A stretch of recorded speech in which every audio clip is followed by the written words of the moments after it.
A new watch, a new phone, and a familiar face is coming to the iPhone. Apple's big annual announcement for the iPhone yielded at least one surprise from Nintendo. The Japanese video game company has some of the world's best loved and most recognizable characters, but for years it's resisted putting them on smartphones. Until now.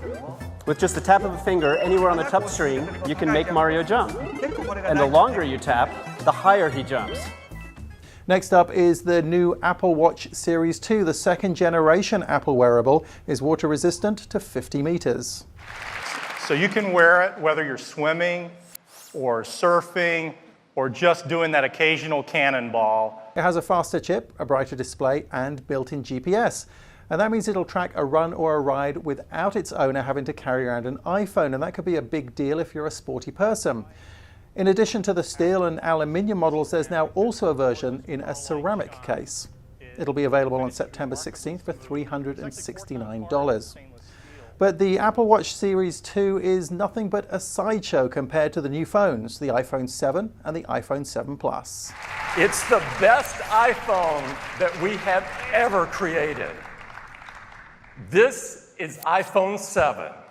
There are changes throughout the phone. It's now dust and water resistant. There's a better display, stereo speakers, and haptic feedback from the home button. And one of the most rumored changes is true, the removal of the audio jack. So how do you listen to music with headphones?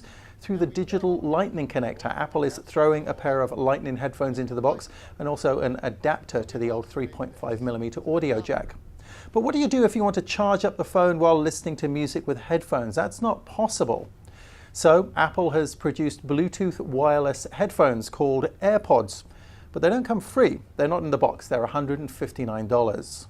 There's a new 12-megapixel camera on the iPhone 7 and on the iPhone 7 Plus. Two cameras. Why two? One has a wide-angle lens in front of it and one a telephoto lens. That means you can get closer into the action without losing some of the quality that you usually do with digital zoom. And the iPhones come with a new software trick.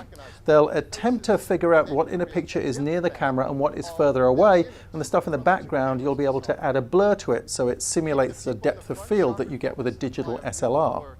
It all looks pretty cool, but it's worth mentioning that Apple is not the first to do this.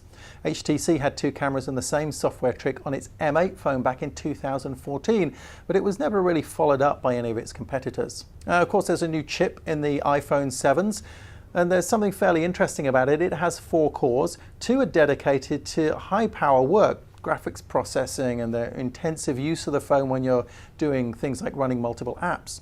And there's a couple of cores that are smaller and lower power. They'll keep things running over in the background and use less battery. The advantage of that means that you should get at least about an hour of extra battery life compared to a current iPhone 6s model. So when will these phones be available? September the 16th. The iPhone 7 will cost $649 and the iPhone 7 Plus will cost $769. And compared to previous versions, Apple is doubling the storage capacity, so the new phones will be available in 32, 128 and 256 gigabit configurations. And that's what you need to know from the Apple announcement.